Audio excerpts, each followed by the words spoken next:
na kailangan talaga nating mag-early at saka maging mahinahon din, makiusap.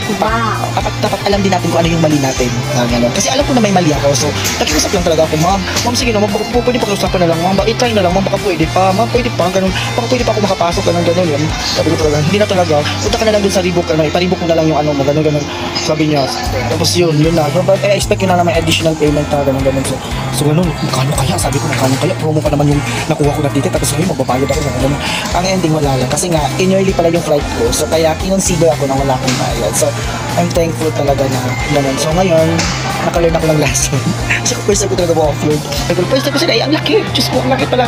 Sabi ko, oh my God, paano na to? Sabi ko, paano na to? Nagmamadali talaga ako kanina, Diyos ko. So, ngayon, early tayo. So, maghihintay tayo ng alas. So, time check is 7:38.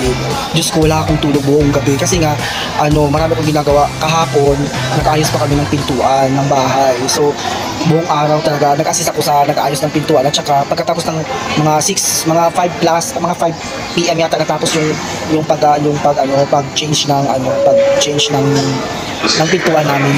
So, naglinis na ako, nagtupi na ako ng mga naglinis muna ako bago ako umalis. Kasi gusto ko pagdating ko, malinis na yung bahay.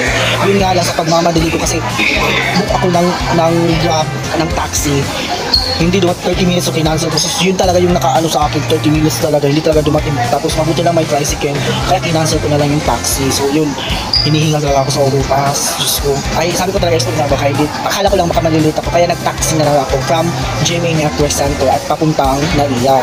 Kasi expect ko kasi 5 AM, 6 AM lang yung flight ko. Naging 5 AM pa no. So papaano yan ngayon. So yun na nga nakiusap na ako. Nagtitingin na yung mga pasahero kasi nga, siyempre malakas yung boses ko, Bisaya eh. Ganun to talaga yung mga boses ko, tingin na yun. Ay, wala ko pa kailan, basta nakikiusap lang ako. Nakikiusap ako, ganyan. Ma'am, kanino ako makikiusap, sinong kakausapin ko, sinong lalapitan ko, saan ako pupunta, ma'am, ituro, anong pangalan ng anong pangalan ng section, anong pangalan ng department, anong room yan, ganun. So nagtanong talaga ako. Marami talaga akong tanong kasi hindi ako nagsistick na kung hindi na pwede, hindi na talaga pwede. So kailangan talagang humingi tayo ng option para naman para hindi naman masasayang yung pagod po. Kasi nga hindi pa ako natutulog kasi baka matulog ako tapos sasakit ng yung ulo pag kulang ako sa tulog and then so nag-early hindi talaga ako natulog kasi para lang talaga na makabuka ko ng taxi and then automatic na agad na nandun na ako sa taxi, bahala din na ako tulog ganun. So yun nga, hindi nga ako nakatulog. Ngayon, hindi na ako matutulog baka kasi maiwan ako kasi last na daw to. Kasi pag hindi pa ako makasakay nito, therefore, may ticket ako. So, ngayon, binigyan tayo ng chance. Salamat talaga sa kasi. Sorry talaga sa katangahan ko.